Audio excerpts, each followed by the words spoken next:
Lectura hablada presenta La Dama de las Camelias de Alexandre Dumas hijo, parte 6 y final.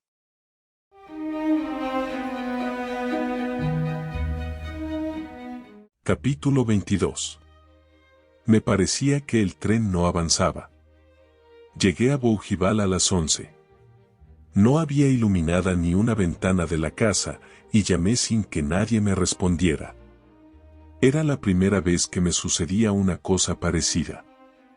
Al fin se presentó el jardinero. Entré. Apareció Nanine con una luz.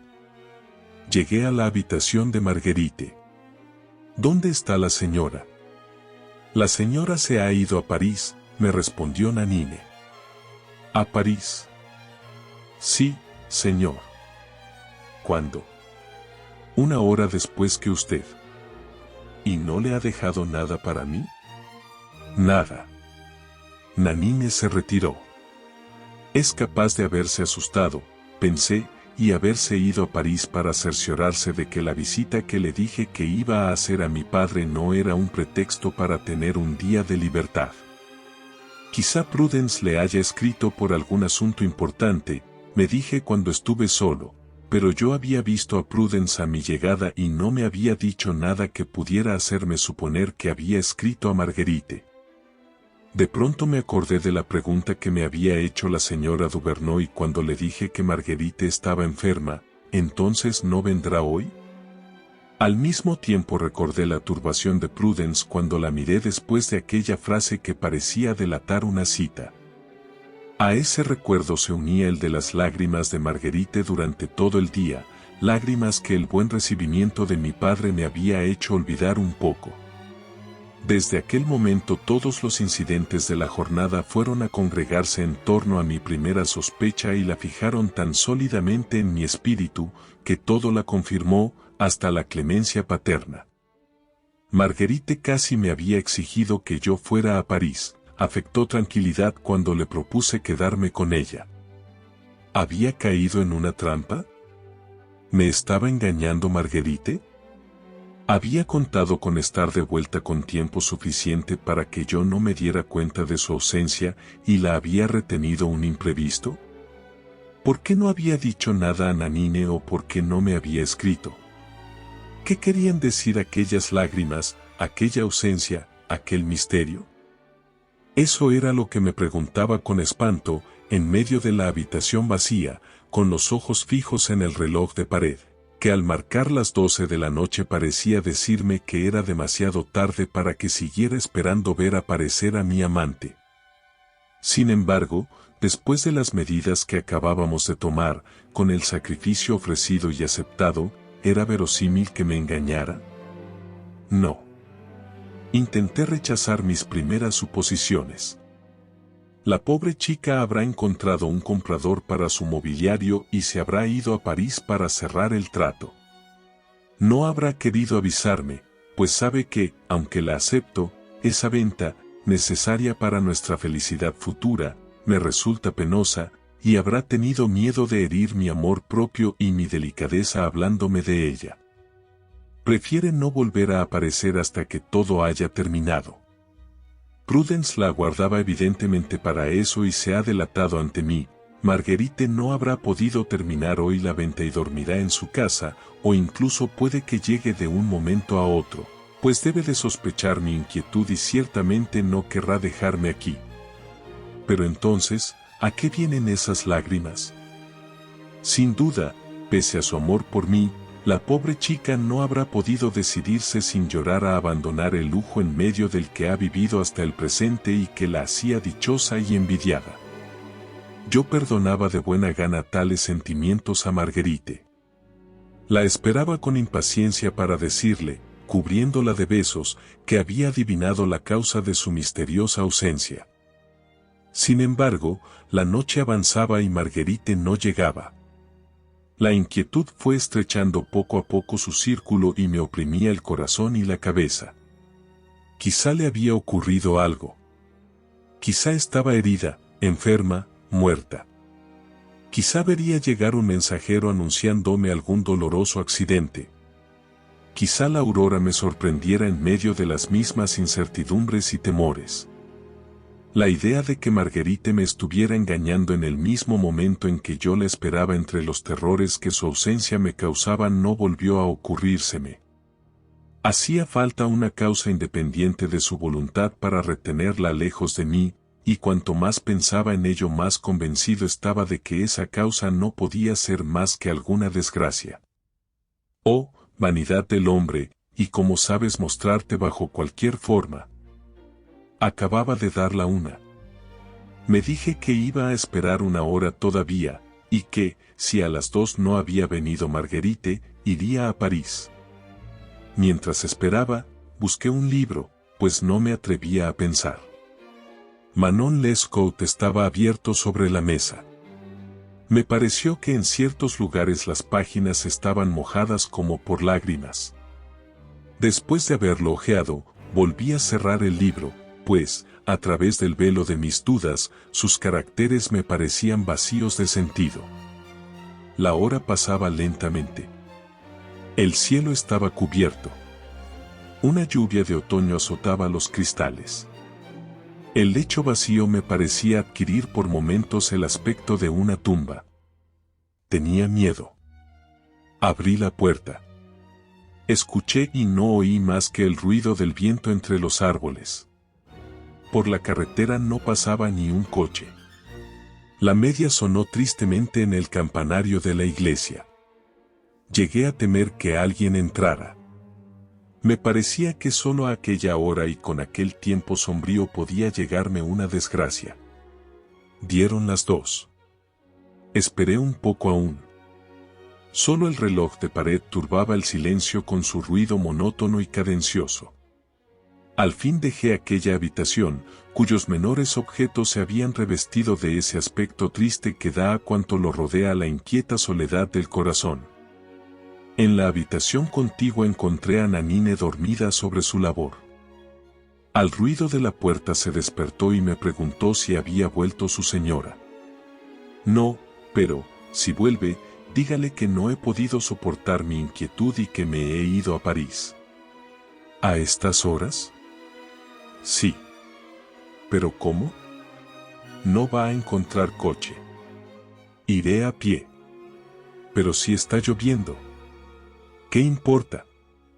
La señora volverá, o, si no vuelve, siempre habrá tiempo de día de ir a ver lo que la ha entretenido. Le van a asesinar por la carretera. No hay peligro, mi querida Nanine, hasta mañana. La buena muchacha fue a buscarme el abrigo, me lo echó por los hombros, y se ofreció para ir a despertar a la tía Arnold y preguntarle si era posible encontrar un coche, pero yo me opuse, convencido de que en esa tentativa, quizá infructuosa, perdería más tiempo de lo que me llevaría a hacer la mitad del camino. Además necesitaba aire y un cansancio físico que agotase la sobreexcitación de que era presa. Cogí la llave del piso de la calle de Antini, después de haber dicho adiós a Nanine, que me había acompañado hasta la verja, me marché. Al principio eché a correr, pero la tierra estaba recién mojada y me fatigaba doblemente. Al cabo de media hora de correr así me vi obligado a detenerme, sudaba a chorros. Tomé aliento y continué mi camino. La noche era tan densa, que a cada instante temía chocar contra los árboles de la carretera, que, al presentarse bruscamente ante mis ojos, tenían el aspecto de grandes fantasmas que corrían hacia mí. Encontré 1 o 2 carros que pronto dejé atrás. Una calesa se dirigía a trote largo hacia Bougival. En el momento en que pasaba ante mí me asaltó la esperanza de que Marguerite iba en ella. Me detuve gritando: «Marguerite. Marguerite». Pero nadie me respondió y la calesa continuó su camino. La miré alejarse y eché a andar otra vez. Tardé 2 horas en llegar a la puerta de El Étoile. La vista de París me dio fuerzas y bajé corriendo la larga avenida que tantas veces había recorrido.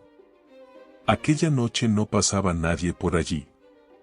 Diríase que paseaba por una ciudad muerta. Empezaba a romper el día. Cuando llegué a la calle de Antin, la gran ciudad empezaba ya a removerse un poco antes de despertarse del todo. En el momento en que yo entraba en casa de Marguerite daban las 5 en la iglesia de Saint Roch. Di mi nombre al portero, el cual había recibido ya no pocas monedas mías de 20 francos para saber que podía ir a casa de la señorita Gautier a las 5 de la mañana. Pasé, pues, sin obstáculo. Hubiera podido preguntarle si Marguerite estaba en casa, pero habría podido responderme que no, y prefería dudar 2 minutos más, pues dudando esperaba todavía. Presté oídos a la puerta, intentando sorprender un ruido, un movimiento. Nada. El silencio del campo parecía haber llegado hasta allí. Abrí la puerta y entré. Todas las cortinas estaban herméticamente cerradas. Corrí las del comedor, me dirigí hacia el dormitorio y empujé la puerta. Salté sobre el cordón de las cortinas y tiré violentamente de él. Se abrieron las cortinas, entró un tenue rayo de luz y corrí hacia la cama. Estaba vacía. Abrí las puertas una tras otra, entré en todas las habitaciones. Nadie. Era para volverse loco. Pasé al cuarto de aseo, abrí la ventana y llamé repetidas veces a Prudence. La ventana de la señora Duvernoy siguió cerrada. Entonces bajé a ver al portero y le pregunté si la señora Gautier había venido a su casa durante el día. Sí, me respondió aquel hombre, con la señora Duvernoy. ¿No ha dejado ningún recado para mí? Nada. ¿Sabe lo que han hecho después? Han subido en un coche. ¿Qué clase de coche? Un coupé particular. ¿Qué significaba todo aquello? Llamé a la puerta vecina. ¿Dónde va usted? Me preguntó el portero después de abrirme. A casa de la señora Duvernoy. ¿No ha vuelto? ¿Está seguro? Sí, señor. Incluso tengo aquí una carta que trajeron para ella ayer por la noche y que aún no he podido entregarle. Y el portero me enseñó una carta a la que eché maquinalmente una mirada. Reconocí la letra de Marguerite. Tomé la carta. En las señas decía lo siguiente. Señora Duvernoy, para entregar al señor Duval. Esta carta es para mí, le dije al portero, mostrándole las señas. ¿Es usted el señor Duval? Me respondió aquel hombre. Sí. Ah, ya lo conozco. Usted solía venir a menudo a casa de la señora Duvernoy. Una vez en la calle rompí el sello de la carta. Un rayo que hubiera caído a mis pies no me hubiera causado más espanto que aquella lectura. Armand, cuando lea esta carta, ya seré la amante de otro hombre. Así que todo ha terminado entre nosotros. Vuelva con su padre, amigo mío, vaya a ver a su hermana, joven casta, ignorante de todas nuestras miserias, y a su lado olvidará muy pronto todo lo que le haya hecho sufrir esa perdida que llaman Marguerite Gautier, a quien quiso usted amar por un instante y que le debe a usted los únicos momentos felices de una vida que ella espera que ya no será larga. Cuando hube leído la última palabra, creí que iba a volverme loco. Por un momento tuve realmente miedo de caer sobre el pavimento de la calle.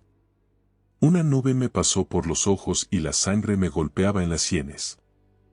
Al fin me repuse un poco, miré a mi alrededor, totalmente asombrado de ver que la vida de los demás continuaba sin detenerse ante mi desgracia. No era lo suficientemente fuerte para soportar yo solo el golpe que me daba Marguerite. Entonces me acordé de que mi padre estaba en la misma ciudad que yo, que en 10 minutos podía estar a su lado, y que, cualquiera que fuese la causa de mi dolor, él la compartiría. Corrí como un loco, como un ladrón, hasta el Hotel de París. Encontré la llave puesta en la puerta de la habitación de mi padre. Entré. Estaba leyendo. A juzgar por el poco asombro que mostró al verme aparecer, hubiérase dicho que me esperaba. Me precipité en sus brazos sin decirle una palabra, le di la carta de Marguerite y, dejándome caer delante de su cama, lloré a lágrima viva. Capítulo 23. Cuando todas las cosas de la vida volvieron a recobrar su curso, no podía creer que el día que despuntaba no sería para mí semejante a los que lo precedieron. Había momentos en que me figuraba que alguna circunstancia que no podía recordar me había hecho pasar la noche fuera de casa de Marguerite, pero que, si volvía a Bougival, la encontraría preocupada, como yo lo había estado, y me preguntaría qué había podido retenerme lejos de ella. Cuando la existencia ha contraído un hábito como el del amor, y parece imposible que ese hábito pueda romperse sin quebrar al mismo tiempo todos los resortes de la vida. Así que me veía obligado a releer de cuando en cuando la carta de Marguerite, para convencerme de que no había soñado. Mi cuerpo, al sucumbir bajo la sacudida moral, era incapaz de hacer un movimiento. La inquietud, la caminata de la noche y la noticia de la mañana me habían agotado. Mi padre aprovechó aquella postración total de mis fuerzas para pedirme la promesa formal de irme con él. Prometí todo lo que quiso. Era incapaz de mantener una discusión y necesitaba un afecto verdadero que me ayudara a vivir después de lo que acababa de ocurrir. Me sentía muy dichoso de que mi padre se dignara consolarme de tamaña pesadumbre. Todo lo que recuerdo es que aquel día, hacia las 5, me hizo subir con él en una silla de posta. Sin decirme nada, había mandado que preparasen mis maletas, que las colocasen con las suyas detrás del coche, y me llevó con él. No me di cuenta de lo que hacía hasta que la ciudad hubo desaparecido y la soledad de la carretera me recordó el vacío de mi corazón. Y otra vez se me saltaron las lágrimas. Mi padre comprendió que ninguna palabra, ni siquiera suya, me consolaría, y me dejó llorar sin decir nada, contentándose con estrecharme la mano alguna vez, como para recordarme que tenía un amigo a mi lado. Por la noche dormí un poco. Soñé con Marguerite. Me desperté sobresaltado, sin comprender por qué estaba en un coche. Luego la realidad volvió a mi mente y dejé caer la cabeza sobre el pecho. No me atrevía a hablar con mi padre, seguía temiendo que me dijera, ¿ves cómo tenía razón cuando negaba el amor de esa mujer? Pero no abusó de su ventaja, y llegamos a C, sin que me dijera más que palabras completamente ajenas al acontecimiento que me había hecho partir. Al besar a mi hermana, recordé las palabras de la carta de Marguerite que se referían a ella, pero comprendí enseguida que, por buena que fuese, mi hermana sería insuficiente para hacerme olvidar a mi amante. Habían levantado la veda de casa, y mi padre pensó que me serviría de distracción. Así que organizó partidas de caza con vecinos y amigos. Yo iba a ella sin repugnancia, pero sin entusiasmo, con esa especie de apatía que caracterizaba todas mis acciones desde mi partida. Cazábamos al ojeo. Me ponían en mi puesto. Yo colocaba la escopeta descargada a mi lado y soñaba. Miraba pasar las nubes. Dejaba que mi pensamiento vagara por las llanuras solitarias, y de cuando en cuando oía que algún cazador me llamaba, señalándome una liebre a 10 pasos de mí. Ninguno de aquellos detalles se le escapaba a mi padre, y no se dejaba engañar por mi calma exterior. Comprendía perfectamente que, por más abatido que estuviese, mi corazón tendría cualquier día una reacción terrible, peligrosa quizá, y, mientras evitaba cuidadosamente parecer que intentaba consolarme, hacía todo lo posible por distraerme. Mi hermana, naturalmente, no estaba en el secreto de todos aquellos acontecimientos, y así no se explicaba por qué yo, tan alegre antes, me había vuelto de repente tan pensativo y tan triste. A veces, sorprendido en medio de mi tristeza por la mirada inquieta de mi padre, le tendía la mano y estrechaba la suya como pidiéndole tácitamente perdón por el daño que sin querer le hacía. Así pasó un mes, pero fue todo lo que pude soportar. El recuerdo de Marguerite me perseguía sin cesar. Había amado y amaba demasiado a aquella mujer para que pudiera hacérseme indiferente de improviso. Era preciso que la amara o que la odiase. Sobre todo era preciso que, cualquiera que fuese el sentimiento que experimentara por ella, volviera a verla, y enseguida. Ese deseo penetró en mi ánimo y se asentó con toda la violencia de la voluntad que al fin reaparece en un cuerpo inerte desde hace mucho tiempo. Me hacía falta Marguerite, pero no en el futuro, dentro de un mes, dentro de 8 días, me hacía falta al día siguiente de aquel en que se me había ocurrido la idea, y fui a decirle a mi padre que tenía que dejarlo, pues unos asuntos reclamaban mi presencia en París, pero que volvería enseguida. Sin duda adivinó el motivo que me empujaba a marcharme, pues insistió para que me quedase, pero, viendo que el incumplimiento de aquel deseo, en el estado irritable en que me hallaba, podría tener fatales consecuencias para mí, me abrazó y me rogó, casi con lágrimas, que volviera pronto a su lado. No dormí hasta no haber llegado a París. Una vez allí, ¿qué iba a hacer? No lo sabía. Pero ante todo tenía que ocuparme de Marguerite.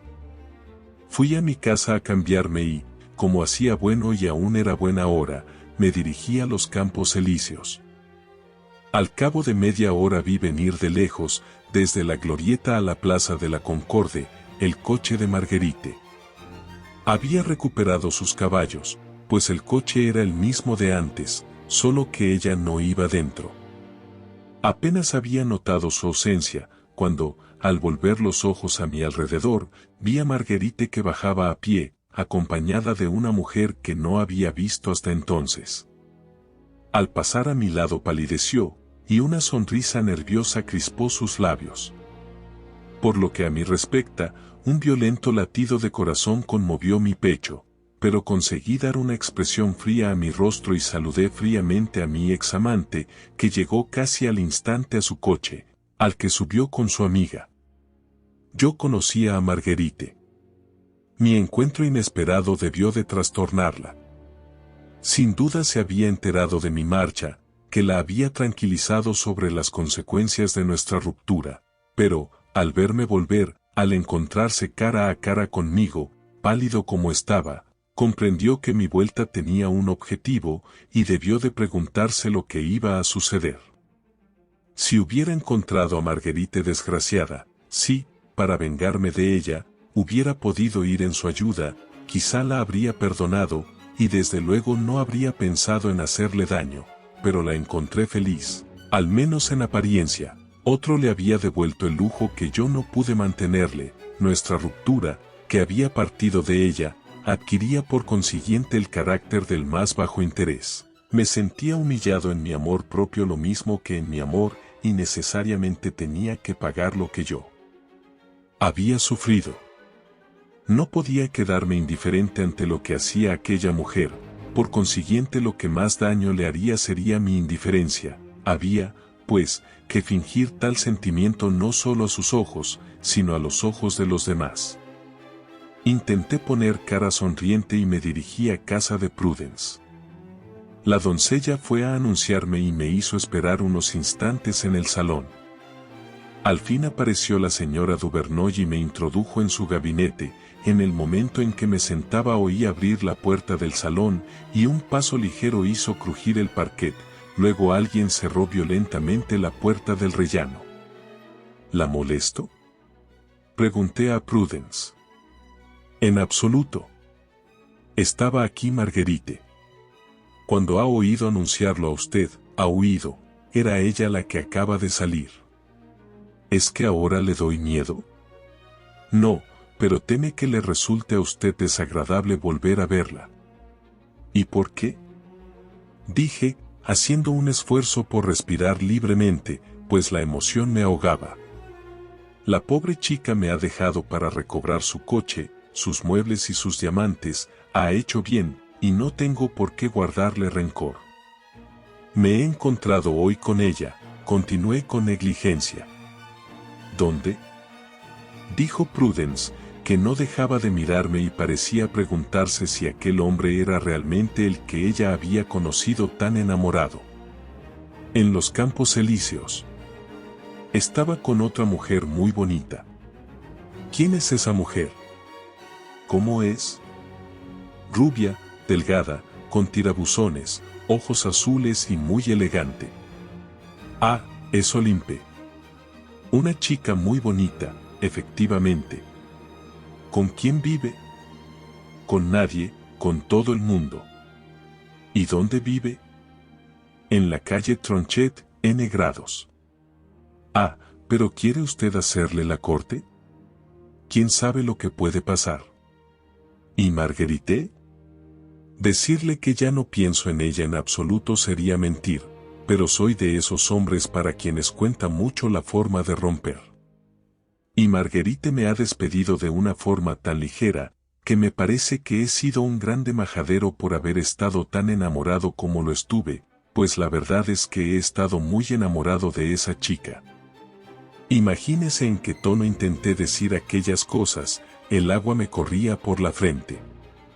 Mire, ella lo quería de verdad y aún lo sigue queriendo. La prueba es que, después de haberse encontrado hoy con usted, ha venido a contármelo enseguida. Al llegar, estaba temblando de arriba abajo, casi hasta encontrarse mal. Bueno, ¿y qué le ha dicho? Me ha dicho, sin duda vendrá a verla, y me ha rogado que implore su perdón. Está perdonada, puede decírselo. Es una buena chica, pero es una chica, cualquiera, y lo que me ha hecho debía esperármelo. Hasta le agradezco su resolución, pues hoy me pregunto dónde nos hubiera llevado mi idea de vivir siempre con ella. Era una locura. Estará muy contenta de saber que se ha resignado usted ante la necesidad en que ella se encontraba. Ya era hora de que lo dejara a usted, querido. Ese granuja del negociante a quien le propuso vender su mobiliario fue a ver a sus acreedores para preguntarles cuánto les debía a ella. Estos tuvieron miedo, y ya iban a subastarlo todo dentro de 2 días. ¿Y ahora está pagado? Más o menos. ¿Y quién ha provisto de fondos? El conde de N. Ah, querido. Hay para esto hombres hechos que ni de encargo. En una palabra, ha dado 20.000 francos, pero ha conseguido sus fines. Sabe perfectamente que Marguerite no está enamorada de él, lo que no le impide ser muy amable con ella. Ya ha visto usted, ha recuperado sus caballos, le ha desempeñado las joyas y le da tanto dinero como le daba el duque. Si ella quiere vivir tranquilamente, ese hombre seguirá con ella mucho tiempo. ¿Y qué hace ella? ¿Vive todo el tiempo en París? No ha querido volver a Bougival después de que se marchó usted. He sido yo quien ha ido a buscar todas sus cosas e incluso las de usted, con las que he hecho un paquete que puede usted mandar a recoger aquí. Está todo, excepto una carterita con sus iniciales. Marguerite quiso conservarla y la tiene en su casa. Si le interesa, se la pediré. Que se quede con ella, balbucí, pues sentía que las lágrimas se me agolpaban del corazón a los ojos al recuerdo de aquel pueblecito donde yo había sido tan feliz, y a la idea de que Marguerite tenía interés en quedarse con una cosa mía que la haría recordarme. Si hubiera entrado en aquel momento, mis resoluciones de venganza habrían desaparecido y habría caído a sus pies. Por lo demás, prosiguió Prudence, nunca la he visto como ahora, casi no duerme, recorre los bailes, cena, hasta se achispa. Últimamente, después de una cena, ha estado 8 días en la cama, y, en cuanto el médico la ha permitido levantarse, ha vuelto a empezar aún a riesgo de morir. ¿Va a ir a verla? ¿Para qué? He venido a verla a usted, porque usted ha estado siempre encantadora conmigo y la conocía antes de conocer a Marguerite. A usted le debo haber sido su amante, como le debo a usted no serlo ya, ¿no es así? Yo he hecho todo lo que he podido para que ella lo dejase, que caramba, y creo que más tarde no me guardará usted rencor por ello. Le estoy doblemente agradecido, añadí, levantándome, pues empezaba a asquearme de esa mujer al ver cómo se tomaba en serio todo lo que le decía. ¿Se va usted? Sí. Ya sabía bastante. ¿Cuándo volveremos a verlo? Pronto. Adiós. Adiós. Prudence me condujo hasta la puerta, y volví a mi casa con lágrimas de rabia en los ojos y un deseo de venganza en el corazón. Así que, decididamente, Marguerite era una chica más. Así que aquel amor profundo que sentía por mí no había podido luchar contra el deseo de reemprender su vida pasada y contra la necesidad de tener un coche y organizar orgías. Eso es lo que me decía yo en medio de mis insomnios, mientras que, si hubiera reflexionado tan fríamente como aparentaba, habría visto en aquella nueva existencia ruidosa de Marguerite la esperanza que tenía de poder acallar un pensamiento continuo, un recuerdo incesante. Por desgracia, la mala pasión me dominaba, y solo estaba buscando un medio de torturar a aquella pobre criatura. Oh, y qué pequeño y qué vil es el hombre cuando le hieren en alguna de sus mezquinas pasiones. Aquella Olympe con quien yo la había visto era, si no amiga de Marguerite, por lo menos la que más frecuentemente salía con ella desde que volvió a París. Iba a dar un baile y, suponiendo que Marguerite asistiría, busqué el modo de hacerme con una invitación y la conseguí. Cuando, lleno de mis dolorosas emociones, llegué al baile, estaba ya muy animado. Bailaban, gritaban incluso, y, en una de las contradanzas, descubrí a Marguerite bailando con el conde de N, el cual parecía muy orgulloso de exhibirla y parecía decir a todo el mundo: «Esta mujer es mía». Fui a apoyarme en la chimenea, justo frente a Marguerite, y miraba cómo bailaba. Apenas me descubrió, se turbó. La vi y la saludé distraídamente con la mano y con los ojos. Cuando pensaba que después del baile no se iría conmigo, sino con aquel rico imbécil, cuando me imaginaba lo que verosímilmente seguiría a su regreso a casa de ella, la sangre se me subía al rostro y experimentaba la necesidad de turbar sus amores. Después de la contradanza fui a saludar a la dueña de la casa, que exponía ante los ojos de los invitados unos hombros magníficos y la mitad de una pechera resplandeciente. Aquella chica era hermosa, y, desde el punto de vista de las formas, más hermosa que Marguerite. Lo comprendí mejor aún por ciertas miradas que echó a Olympe mientras hablaba con ella. El hombre que fuese amante de aquella mujer podría estar tan orgulloso como lo estaba el señor de N, y ella era lo suficientemente hermosa para inspirar una pasión igual a la que me había inspirado Marguerite. Por aquella época no tenía amante. No sería difícil llegar a serlo. El toque estaba en mostrar bastante oro para llamar la atención. Mi decisión estaba tomada. Aquella mujer sería mi amante. Empecé mi papel de pretendiente bailando con Olympe.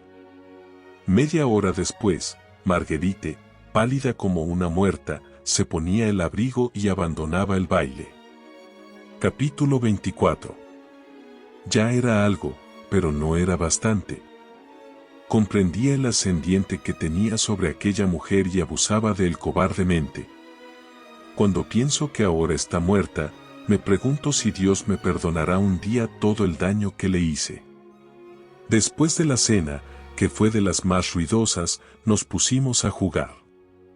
Me senté al lado de Olympe y aventuré mi dinero con tanta osadía, que no pudo menos de prestar atención a ello. En un momento gané 150 o 200 luises, que extendí ante mí y en los que ella fijaba sus ojos ardientes. Yo era el único que no se preocupaba del juego en absoluto, y solo le prestaba atención a ella. Seguí ganando todo el resto de la noche, fui yo quien le dio dinero para jugar, pues ella perdió todo lo que tenía encima y probablemente en casa. A las 5 de la mañana nos marchamos. Yo iba ganando 300 luises. Todos los jugadores estaban ya abajo, solo yo me quedé detrás sin que se dieran cuenta, pues no era amigo de ninguno de aquellos caballeros. La misma Olimpia alumbraba la escalera, y ya iba a bajar como los otros, cuando, volviéndome hacia ella, le dije: «Tengo que hablar con usted». «Mañana», me dijo. «No, ahora». «¿Qué tiene que decirme?» «Ya lo verá». Y volví a entrar en el piso. «¿Ha perdido usted?», le dije. «Sí». «¿Todo lo que tenía en casa?», vaciló. «Sí, Franca». «Bueno, pues es verdad. Yo he ganado 300 luises, ahí los tiene, si me permite quedarme aquí». Y al mismo tiempo arrojé el oro encima de la mesa. «¿Y por qué esta proposición?». «Porque me gusta usted, Pardiez». «No, lo que pasa es que está usted enamorado de Marguerite y quiere vengarse de ella convirtiéndose en mi amante. A una mujer como yo no se la puede engañar, amigo mío. Por desgracia, soy aún demasiado joven y hermosa para aceptar el papel que me propone». «¿Así que se niega usted?». «Sí». «¿Prefiere amarme por nada?». «Soy yo quien no aceptaría entonces». Reflexione, querida Olimpe, si yo le hubiera enviado una persona cualquiera a ofrecerle estos 300 luises de mi parte con las condiciones que pongo, usted habría aceptado. He preferido tratarlo directamente con usted. Acepte sin buscar las causas que me impulsan a actuar, dígase que es usted guapa y que no hay nada de sorprendente en que yo esté enamorado de usted. Marguerite era una entretenida como Olimpe, y sin embargo, nunca me hubiera atrevido a decirle, la primera vez que la vi, lo que acababa de decirle a aquella mujer. Es que yo amaba a Marguerite, es que había adivinado en ella unos instintos que a esta otra criatura le faltaban, y en el mismo momento en que proponía aquel trato, pese a su extremada belleza, aquella con quien iba a cerrarlo me daba asco. Por supuesto acabó por aceptar, y a mediodía salí de su casa convertido en su amante, pero abandoné su lecho sin llevarme el recuerdo de las caricias y de las palabras de amor que ella se creyó obligada a prodigarme a cambio de los 6.000 francos que le dejaba. Y sin embargo, había quien se había arruinado por aquella mujer. Desde aquel día hice sufrir a Marguerite una persecución constante. Olimpe y ella dejaron de verse, y ya comprenderá usted fácilmente por qué. Regalé a mi nueva amante un coche y joyas, jugaba, en fin, hice todas las locuras propias de un hombre enamorado de una mujer como Olimpe. El rumor de mi nueva pasión se extendió inmediatamente. Hasta Prudence se dejó engañar y acabó por creer que había olvidado completamente a Marguerite. Esta, bien porque hubiese adivinado el motivo que me impulsaba a obrar, bien porque se equivocara como los demás, respondió con gran dignidad a las heridas que le causaba todos los días. Solo que ella parecía sufrir, pues, en todas las partes donde me la encontraba, siempre la veía cada vez más pálida, cada vez más triste. Mi amor por ella, exaltado hasta tal punto que se creía convertido en odio, se regocijaba a la vista de aquel dolor cotidiano. Muchas veces, en circunstancias en que fui de una crueldad infame, Marguerite elevó hacia mí miradas tan suplicantes que enrojecí por el papel que estaba haciendo y estuve a punto de pedirle perdón. Pero aquellos arrepentimientos tenían la duración del relámpago, y Olimpe, que había acabado por dejar de lado toda clase de amor propio y por comprender que haciendo daño a Marguerite obtendría de mí lo que quisiera, me incitaba sin cesar contra ella y la insultaba siempre que se le presentaba la ocasión, con esa persistencia cobarde de la mujer autorizada por un hombre. Marguerite acabó por no ir más al baile ni al teatro, por miedo a encontrarse con Olimpe y conmigo. Entonces las cartas anónimas sucedieron a las impertinencias directas, y no había cosa alguna vergonzosa sobre Marguerite que no animase yo a contar a mi amante o que no contara yo mismo. Había que estar loco para llegar hasta ahí. Yo estaba como un hombre que, habiéndose emborrachado con vino malo, cae en una de esas exaltaciones nerviosas en que la mano es capaz de cometer un crimen sin que el pensamiento intervenga para nada. En medio de todo aquello, yo sufría un martirio. La calma sin desdén, la dignidad sin desprecio con que Marguerite respondía a todos mis ataques y que a mis propios ojos la hacían superior a mí, me irritaban aún más contra ella. Una noche Olympe no sé dónde fue y se encontró con Marguerite, que aquella vez no condescendió con la estúpida chica que la insultaba, hasta el punto de que ésta se vio obligada a ceder el sitio. Olympe volvió furiosa, y a Marguerite se la llevaron desmayada. Al volver, Olympe me contó lo que había pasado, me dijo que Marguerite, al verla sola, quiso vengarse de que fuera mi amante, y que yo tenía que escribirle diciéndole que respetase a la mujer que amaba, tanto si estaba yo presente como si no. No necesito decirle que accedí y que le puse en aquella epístola, que envié a su dirección el mismo día, todo lo más amargo, vergonzoso y cruel que pude encontrar. Esta vez el golpe había sido demasiado fuerte para que la desgraciada pudiera soportarlo sin decir nada.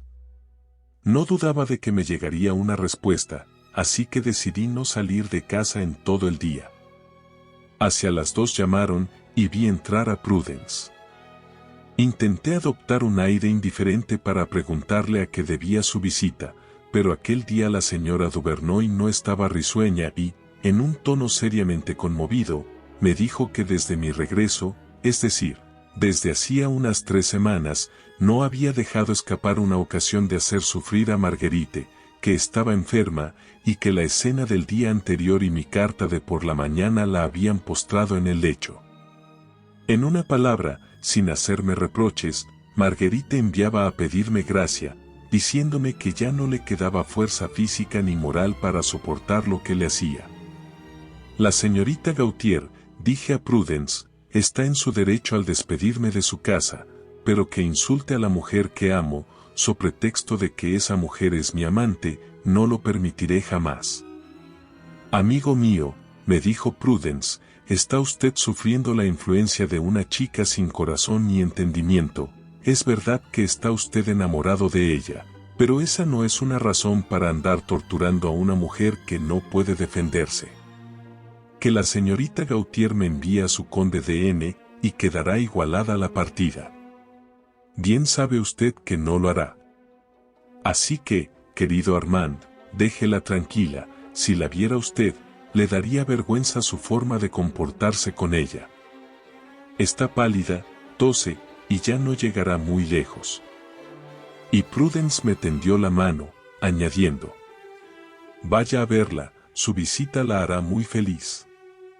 No tengo ganas de encontrarme con el señor de N. El señor de N no está nunca en su casa. Ella no puede soportarlo. Si a Marguerite le interesa verme, sabe dónde vivo, que venga. Lo que es yo, no pondré los pies en la calle de Antibes. ¿La recibirá usted bien? Perfectamente. Bueno, pues estoy segura de que vendrá. Que venga. ¿Va a salir hoy? Estaré en casa toda la noche. Voy a decírselo. Prudence se marchó. Ni siquiera escribí a Olympe que no iría a verla. No me molestaba por aquella chica. Apenas si pasaba con ella una noche por semana. Creo que se consolaba con un actor de no sé qué teatro del Boulevard. Salí a cenar y regresé casi inmediatamente. Mandé encender fuego en todas partes y dije a Joseph que se fuera. No podría darle cuenta de las diversas impresiones que me agitaron durante una hora de espera, pero, cuando hacia las 9 oí llamar, se resumieron en una emoción tal, que al ir a abrir la puerta me vi obligado a apoyarme contra la pared para no caer. Por suerte la antesala estaba en semipenumbra y era menos visible la alteración de mis facciones. Entró Marguerite. Iba toda vestida de negro y con velo. Apenas si reconocí su rostro bajo el encaje. Pasó al salón y se levantó el velo. Estaba pálida como el mármol. Aquí estoy, Armand, dijo. Deseaba usted verme y he venido. Y, dejando caer la cabeza entre las manos, se deshizo en lágrimas. Me acerqué a ella. ¿Qué le pasa?, le dije con voz alterada. Me estrechó la mano sin responderme, pues las lágrimas velaban aún su voz. Pero unos instantes después, habiendo recobrado un poco de calma, me dijo: «Me ha hecho usted mucho daño, Armand, y yo no le he hecho nada». «¿Nada?», repliqué con una amarga sonrisa. «Nada que las circunstancias no me hayan obligado a hacerle. No sé si en toda su vida habrá experimentado o experimentará usted alguna vez lo que sentía yo en presencia de Marguerite.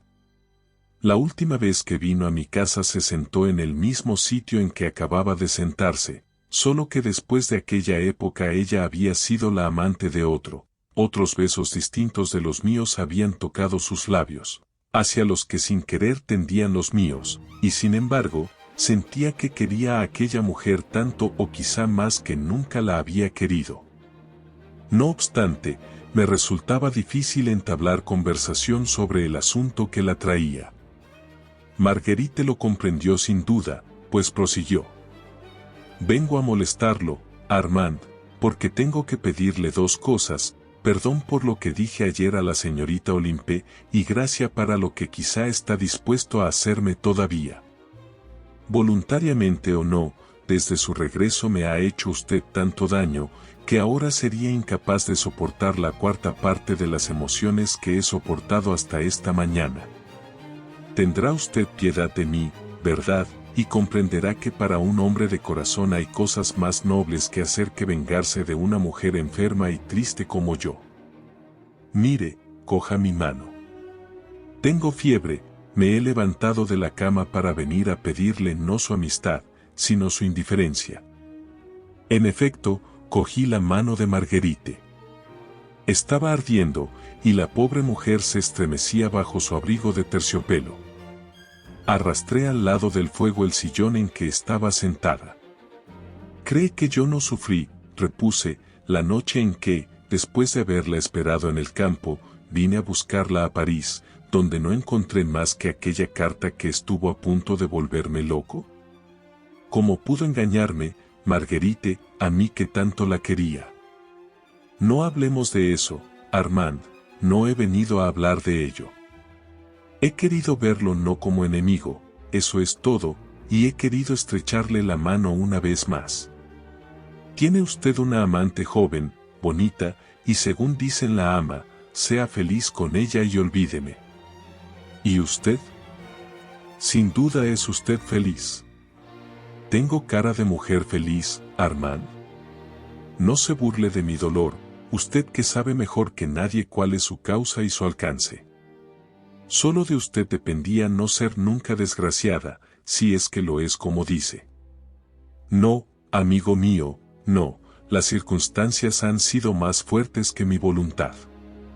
No he obedecido a mis instintos de chica de la calle, como usted parece decir, sino a una necesidad seria y a razones que usted sabrá algún día y que entonces harán que me perdone. ¿Por qué no me dice hoy qué razones son esas? Porque no restablecerían un acercamiento imposible entre nosotros y quizá lo alejarían a usted de personas de quienes no debe alejarse. ¿Quiénes son esas personas? No puedo decírselo. Entonces es que miente. Marguerite se levantó y se dirigió hacia la puerta. Yo no podía asistir a aquel mudo y expresivo dolor sin conmoverme al comparar interiormente a aquella mujer pálida y llorosa con la chica alocada que se había burlado de mí en la ópera cómica. No se irá, dije, poniéndome delante de la puerta. ¿Por qué? Porque, a pesar de lo que me has hecho, te sigo queriendo y quiero que te quedes aquí. ¿Para echarme mañana, no es eso? No, es imposible. Nuestros dos destinos se han separado, no intentemos unirlos de nuevo. Quizá me despreciaría usted, mientras que ahora solo puede odiarme. No, Marguerite, grité, sintiendo despertarse todo mi amor y mis deseos al contacto con aquella mujer. No, lo olvidaré todo y seremos tan felices como nos habíamos prometido serlo. Marguerite sacudió la cabeza en señal de duda y dijo: ¿No soy su esclava? Haga conmigo lo que quiera, tómeme, soy suya. Y, quitándose el abrigo y el sombrero, los arrojó sobre el canapé y empezó a desabrocharse bruscamente el corpiño de su vestido, pues, por una de esas reacciones tan frecuentes en su enfermedad, la sangre se le agolpaba del corazón a la cabeza y la ahogaba. Siguió una tos seca y ronca. Mande a decir a mi cochero, prosiguió, que se lleve el coche. Bajé yo mismo a despedir a aquel hombre. Cuando volví, Marguerite estaba tendida ante el fuego y sus dientes castañeteaban de frío. La tomé entre mis brazos, la desnudé sin que hiciera un movimiento y la llevé completamente helada a mi cama. Entonces me senté a su lado e intenté hacerla entrar en calor con mis caricias. No me decía una palabra, pero me sonreía. Oh, fue aquella una noche extraña. Toda la vida de Marguerite parecía haberse concentrado en los besos de que me cubría, y yo la amaba tanto, que, en medio de los transportes de su amor febril, me preguntaba si no iba a matarla para que no perteneciera nunca a otro. Un mes de un amor como aquel, y, de cuerpo como de corazón, quedaría reducido uno a un cadáver. El día nos sorprendió a los dos despiertos. Marguerite estaba lívida. No decía una palabra. Gruesas lágrimas corrían de cuando en cuando de sus ojos y se detenían en su mejilla, brillando como diamantes. Sus brazos agotados se abrían de cuando en cuando para abrazarme y volvían a caer sin fuerza sobre el lecho. Por un momento creí que podría olvidar lo que había pasado desde que me marché de Bougival y dije a Marguerite: ¿Quieres que nos vayamos, que dejemos París? No, no, me dijo casi con espanto, seríamos muy desgraciados, yo ya no puedo valer para hacerte feliz, pero mientras me quede un soplo de vida seré la esclava de tus caprichos. A cualquier hora del día o de la noche que me desees, ven y seré tuya, pero no asocies más tu futuro con el mío, serías muy desgraciado y me harías muy desgraciada. Aún seré por algún tiempo una chica bonita, aprovéchate, pero no me pidas más. Cuando se marchó, me quedé espantado al ver la soledad en que me dejaba. 2 horas después de su marcha aún estaba sentado en la cama que ella acababa de abandonar, mirando el almohadón que conservaba los pliegues de su forma y preguntándome qué sería de mí entre mi amor y mis celos. A las 5, sin saber lo que iba a hacer allí, me dirigí a la calle de Antin. Me abrió Nanine. La señora no puede recibirlo, me dijo, confusa. ¿Por qué? Porque el señor conde de N está aquí y ha dicho que no deje entrar a nadie. Es natural, balbucí, lo había olvidado. Volví a mi casa como un borracho, y ¿sabe lo que hice durante el minuto de delirio celoso que bastó para la acción vergonzosa que iba a cometer? ¿Sabe lo que hice? Me dije que aquella mujer estaba burlándose de mí, me la imaginaba en su tete a tete inviolable con el conde, repitiendo las mismas palabras que me había dicho por la noche, y, cogiendo un billete de 500 francos, se lo envié con estas palabras: «Se ha ido usted tan deprisa esta mañana, que olvidé pagarle. Ahí tiene el precio de su noche». Luego, cuando hube enviado la carta, salí como para sustraerme a los remordimientos instantáneos de aquella infamia. Fui a casa de Olimpe, a quien encontré probándose vestidos, y que, en cuanto estuvimos solos, me cantó obscenidades para distraerme. Era ella el tipo perfecto de cortesana sin vergüenza, sin corazón y sin entendimiento, al menos para mí, pues quizá algún hombre había soñado con ella como yo con Marguerite. Me pidió dinero, se lo di y, libre entonces de irme, volví a mi casa. Marguerite no me había contestado. Es inútil que le diga en qué estado de agitación pasé el día siguiente. A las 6:30 un recadero trajo un sobre que contenía mi carta y el billete de 500 francos, ni una palabra más. ¿Quién le ha entregado esto? dije a aquel hombre. Una señora que ha subido con su doncella en el correo de Boulogne y que me ha encargado que no la trajera hasta que el coche estuviera fuera del patio. Corrí a casa de Marguerite. La señora se ha ido a Inglaterra hoy a las 6, me respondió el portero. Nada me retenía ya en París, ni odio ni amor. Estaba agotado por todas aquellas conmociones. Un amigo mío iba a hacer un viaje a Oriente. Fui a decir a mi padre que deseaba acompañarlo, mi padre me dio cartas de crédito y recomendaciones, y 8 o 10 días después me embarqué en Marsella.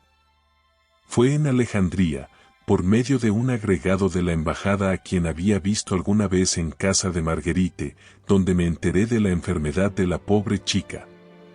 Le escribí entonces la carta cuya contestación conoce usted, y que recibí en Toulon. Salí enseguida, y el resto ya lo sabe usted. Ahora ya no le queda más que leer las pocas hojas que Julie Duprat me ha enviado y que son el complemento indispensable de lo que acabo de contarle. Capítulo 25. Armand, cansado por este extenso relato interrumpido a menudo por sus lágrimas, se llevó las 2 manos a la frente, cerró los ojos, ya fuera para pensar o ya para intentar dormir. Después de darme las páginas escritas de puño y letra de Marguerite.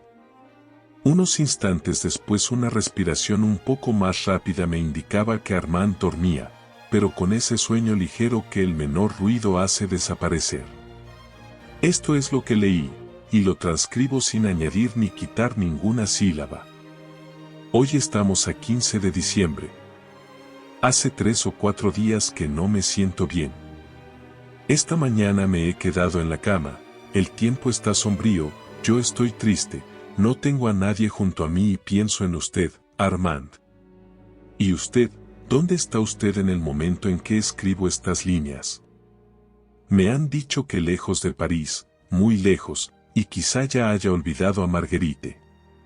En fin, sea feliz, usted, a quien debo los únicos momentos alegres de mi vida. No pude resistir el deseo de darle una explicación de mi conducta y le escribí una carta, pero, escrita por una chica como yo, tal carta puede parecer una mentira, a no ser que la muerte la santifique con su autoridad y que en vez de ser una carta sea una confesión. Hoy estoy enferma, puedo morir de esta enfermedad, pues siempre he tenido el presentimiento de que moriría joven. Mi madre murió enfermo del pecho, y mi forma de vivir hasta el presente no ha podido sino empeorar esa afección, la única herencia que me dejó, pero no quiero morir sin que sepa usted a qué atenerse respecto a mí, si es que, cuando regrese, aún se preocupa por la pobre chica a quien tanto quería antes de marcharse.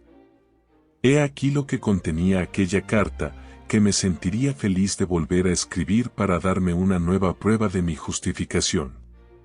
Recordará usted, Armand, como la llegada de su padre nos sorprendió en Bougival, se acordará del terror involuntario que aquella llegada me causó, de la escena que tuvo lugar entre usted y él y que usted me contó por la noche. Al día siguiente, mientras estaba usted en París esperando a su padre, que no volvía, se presentó un hombre en mi casa y me entregó una carta del señor Duval. Aquella carta, que adjunto a esta, me rogaba en los términos más solemnes que lo alejara a usted al día siguiente con cualquier pretexto y que recibiera a su padre. Tenía que hablar conmigo y me recomendaba sobre todo que no le diera a usted nada de su petición. Ya sabe con qué insistencia le aconsejé a su vuelta que fuera otra vez a París al día siguiente. Hacía una hora que se había marchado usted cuando se presentó su padre. Excuso decirle la impresión que me causó su rostro severo. Su padre estaba imbuido de las viejas teorías que quieren que toda cortesana sea un ser sin corazón, sin razón, una especie de máquina de coger oro, siempre dispuesta, como las máquinas de hierro, a triturar la mano que le tiende algo y a desgarrar sin piedad, sin discernimiento, al que la hace vivir y actuar. Su padre me escribió una carta muy correcta para que yo accediera a recibirlo, no se presentó en absoluto como había escrito. Hubo en sus primeras palabras la suficiente altanería, impertinencia e incluso amenazas para que yo le hiciera comprender que estaba en mi casa y que no tenía por qué darle cuenta de mi vida, a no ser por el sincero afecto que sentía por su hijo. El señor Duval se calmó un poco, y con todo se puso a decirme que no podía sufrir por más tiempo que su hijo se arruinara por mí, que yo era hermosa, cierto, pero que por hermosa que fuese no debía servirme de mi hermosura para echar a perder el porvenir de un joven con gastos como los que yo tenía. A eso no había más que una cosa que responder, ¿verdad? Y era enseñar las pruebas de que desde que era su amante no me había costado ningún sacrificio serle fiel sin pedirle más dinero del que pudiera darme. Le enseñé las papeletas del Monte de Piedad, los recibos de las personas a quienes había vendido los objetos que no pude empeñar y participé a su padre mi decisión de deshacerme de mi mobiliario para pagar mis deudas y para vivir con usted sin serle una carga demasiado pesada. Le conté nuestra felicidad, la revelación que usted me había hecho de una vida más tranquila y más dichosa, y acabó por rendirse a la evidencia y tenderme la mano, pidiéndome perdón por su forma de presentarse al principio. Luego me dijo: entonces, señora, no será con reprensiones ni amenazas, sino con súplicas, como intentaré obtener de usted un sacrificio más grande que todos los que ha hecho hasta ahora por mi hijo. Me eché a temblar ante aquel preámbulo. Su padre se acercó a mí, me cogió las dos manos y continuó en tono afectuoso: hija mía, no me tome a mal lo que voy a decirle. Comprenda solamente que la vida tiene a veces necesidades crueles para el corazón, pero a las que hay que someterse. Es usted buena, y hay en su alma generosidades desconocidas de muchas mujeres que quizá la desprecian y no valen lo que usted. Pero piense que al lado de la amante está la familia, que más allá del amor están los deberes, que a la edad de las pasiones sucede la edad en que el hombre, para ser respetado, necesita estar sólidamente asentado en una posición seria. Mi hijo no tiene fortuna, y sin embargo, está dispuesto a cederle la herencia de su madre. Si él aceptara el sacrificio que está usted a punto de hacer, sería para él un motivo de honor y dignidad el hacerle a usted a cambio esa cesión que la pondría para siempre al abrigo de una adversidad completa. Pero él no puede aceptar ese sacrificio, porque el mundo, que no la conoce, atribuiría a ese consentimiento una causa desleal que no debe alcanzar al nombre que llevamos. No mirarían si Armand la ama ni si usted lo ama a él, si ese doble amor es una felicidad para él y una rehabilitación para usted, no verían más que una coca, que Armand Duval ha permitido que una entretenida, y perdóneme, hija mía, lo que me veo obligado a decirle, vendiera para él todo lo que poseía. Luego llegaría el día de los reproches y las lamentaciones, puede estar segura, para usted como para los demás, y arrastrarían los dos una cadena que no podrían romper. ¿Qué harían entonces? Usted habría perdido su juventud, el porvenir de mi hijo estaría destruido, y yo, su padre, solo tendría de uno de mis hijos la recompensa que espero de los dos. Es usted joven y hermosa, la vida la consolará. Es usted noble, y el recuerdo de una buena acción la redimirá de muchas cosas pasadas. Desde hace 6 meses que la conoce, Armand me ha olvidado. Le he escrito 4 veces, y no ha pensado ni una vez en contestarme. Hubiera podido morirme sin que lo supiera. Cualquiera que sea su decisión de vivir de un modo distinto a como ha vivido hasta ahora, Armand, que la ama, no se resignará a la reclusión a que la condenará su modesta posición y que no está hecha para su belleza. ¿Quién sabe lo que haría entonces? Sé que ha jugado, sé también que no le ha dicho nada a usted, pero, en un momento de embriaguez, hubiera podido perder una parte de lo que yo he ido reuniendo desde hace muchos años para la dote de mi hija, para él y para la tranquilidad de mi vejez. Lo que pudo ocurrir puede ocurrir todavía. Además, ¿está usted segura de que no la atraerá de nuevo la vida que dejaría por él? ¿Está segura, usted que lo ha amado, de no amar a otro? Y, en fin, no sufrirá usted con las trabas que su relación pondrá a la vida de su amante, de las que quizá no pueda consolarlo, si, con la edad, a los sueños de amor suceden ideas de ambición. Reflexione sobre todo esto, señora, usted ama a Armand, demuéstreselo con el único medio que aún le queda de demostrárselo, sacrificando su amor por el futuro de él. Todavía no ha ocurrido ninguna desgracia, pero ocurrirá, y quizá mayor de lo que preveo.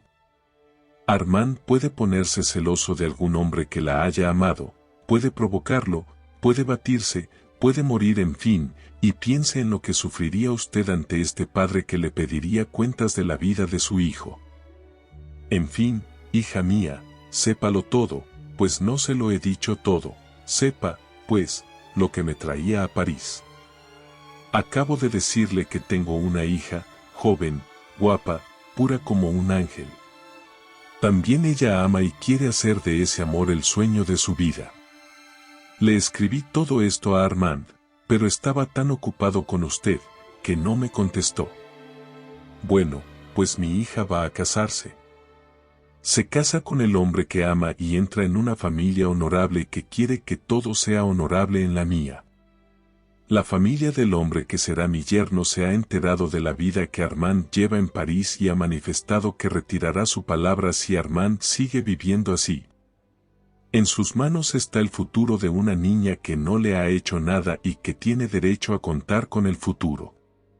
¿Puede usted y se siente con fuerzas para destrozarlo? En nombre de su amor y de su arrepentimiento, Marguerite, concédame la felicidad de mi hija. Yo lloraba silenciosamente, amigo mío, ante todas aquellas reflexiones que yo me había hecho con tanta frecuencia y que, en boca de su padre, adquirían una realidad más seria aún. Me decía todo lo que su padre no se atrevía a decirme y que tuvo en la punta de la lengua 20 veces, que al fin y al cabo yo no era más que una entretenida y que cualquier razón que diera a nuestra relación tendría siempre el aspecto de cálculo, que mi vida pasada no me daba ningún derecho a soñar con semejante futuro y que aceptaba responsabilidades que por mis costumbres y mi reputación no ofrecían ninguna garantía. En fin, yo lo amaba a usted, Armand.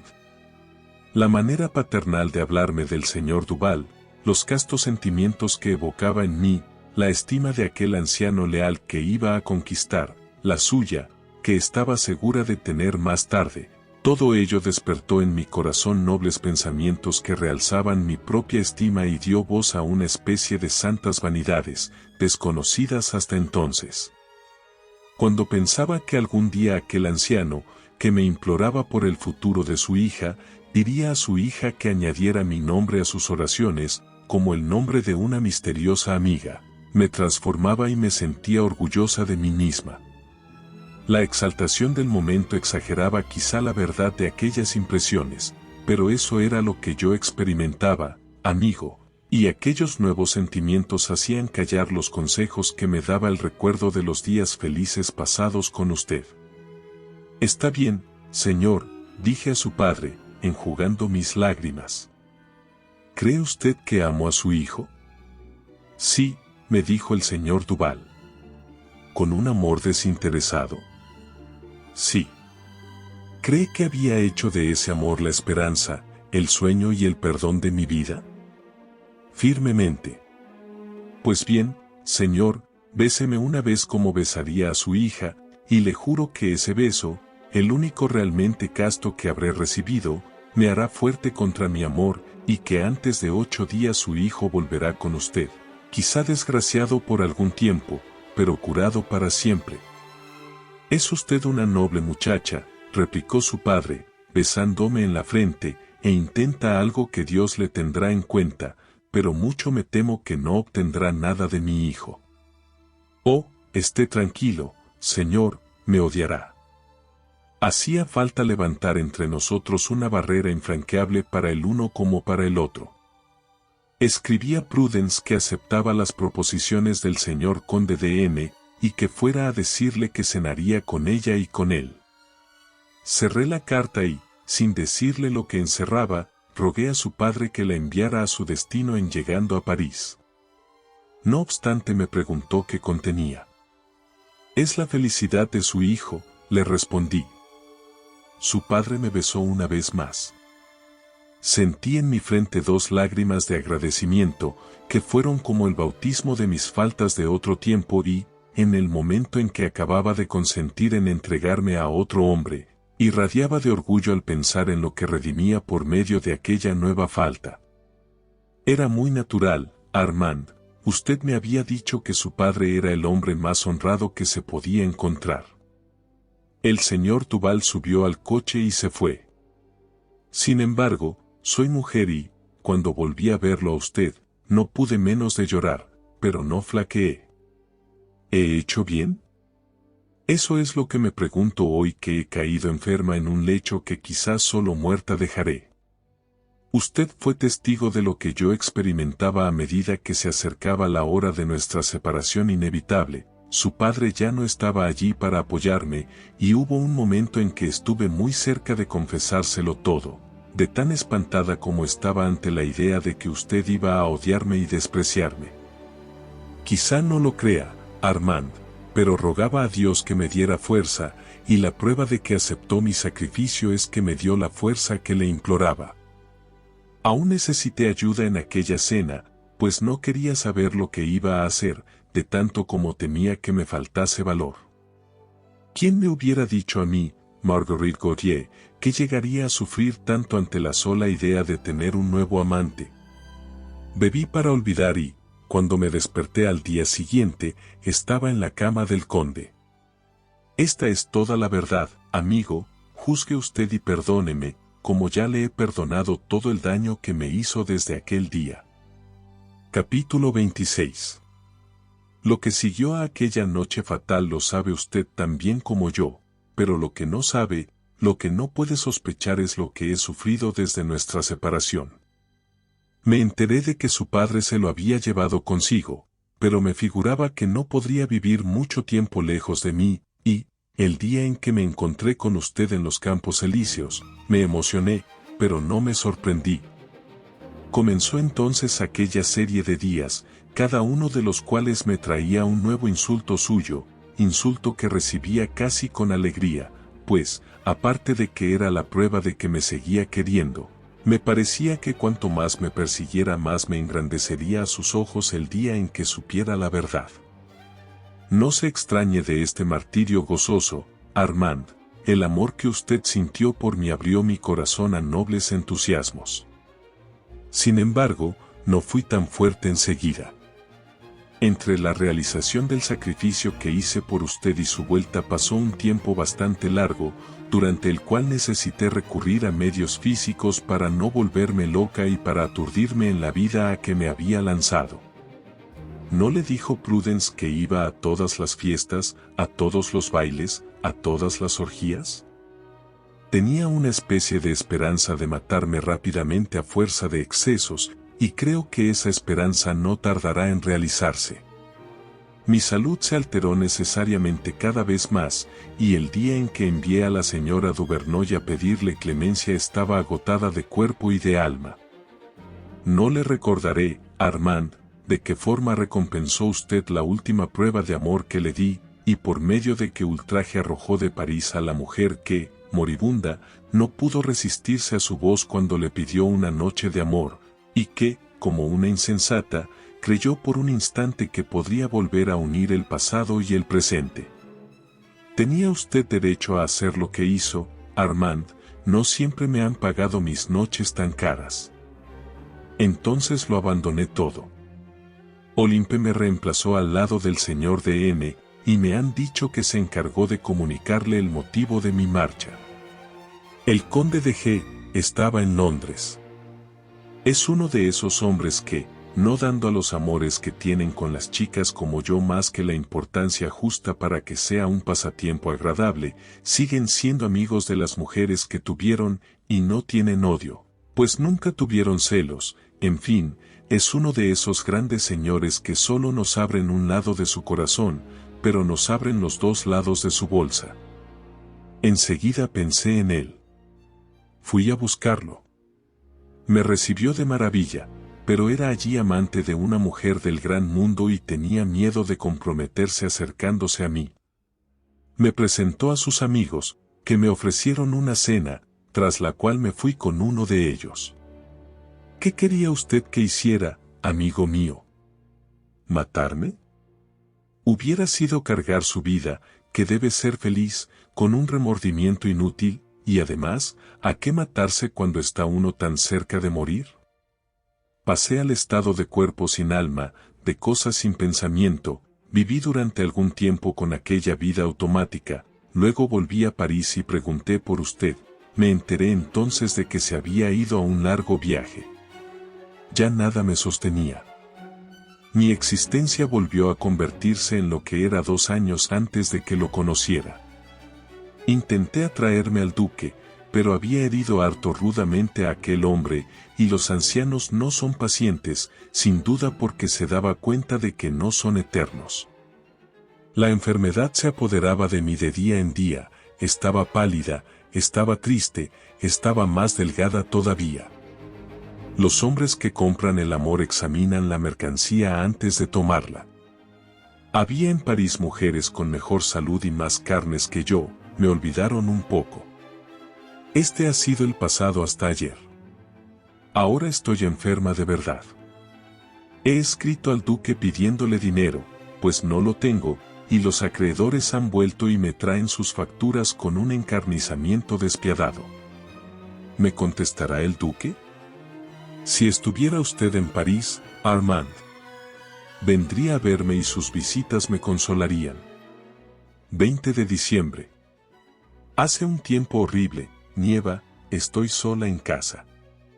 Llevo 3 días con tanta fiebre, que no he podido escribirle una palabra. Nada nuevo, amigo mío, todos los días espero vagamente una carta suya, pero no llega y sin duda no llegará nunca.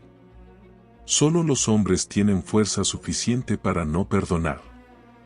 El duque no me ha contestado. Prudence ha vuelto a empezar con sus viajes al Monte de Piedad. No dejo de escupir sangre. Oh, le daría pena verme. Tiene usted la gran suerte de estar bajo un cielo cálido y no tener como yo todo un invierno de hielo pesando sobre su pecho.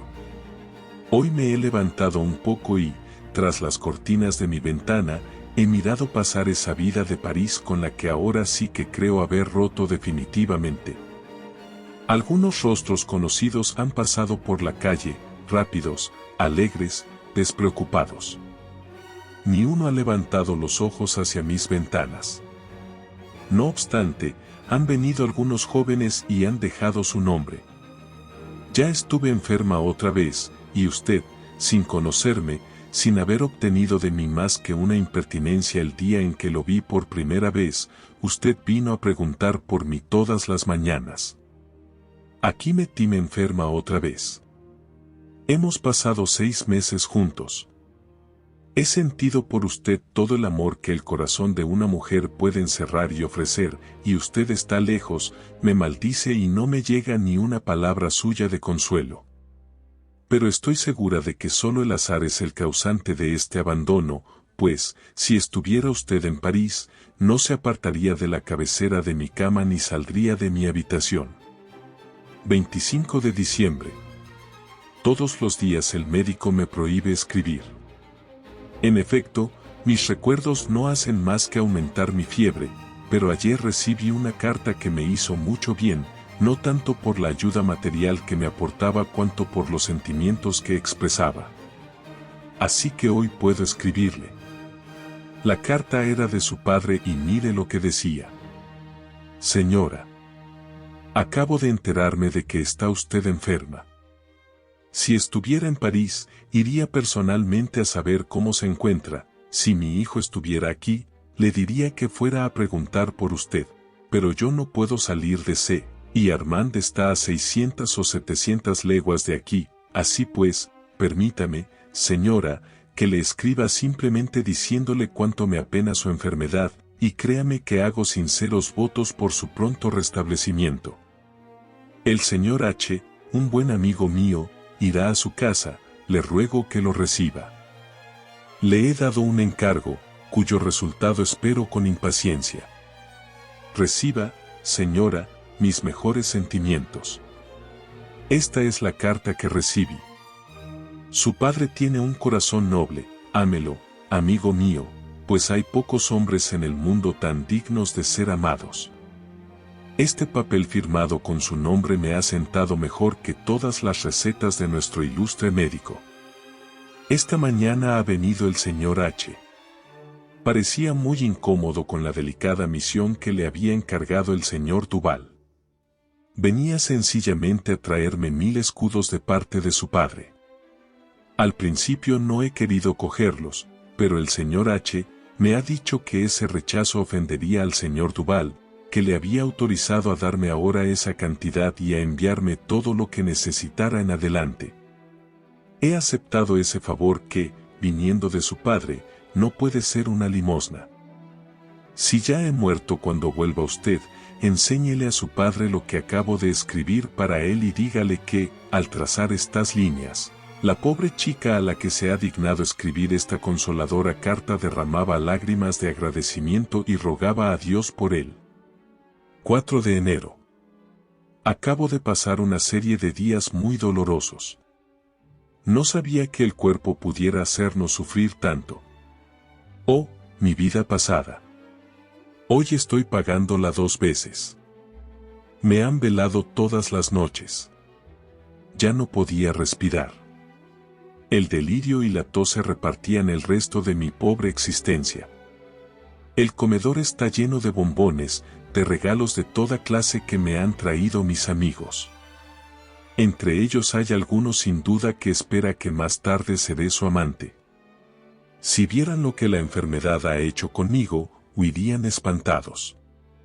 Prudence da el aguinaldo con los que yo recibo. Es la época de las heladas, y el doctor me ha dicho que podría salir de aquí a unos días si continúa el buen tiempo. 8 de enero. Ayer salí en mi coche. Hacía un tiempo magnífico. Los campos elíseos estaban llenos de gente.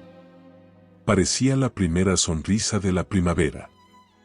A mi alrededor todo tenía un aire de fiesta.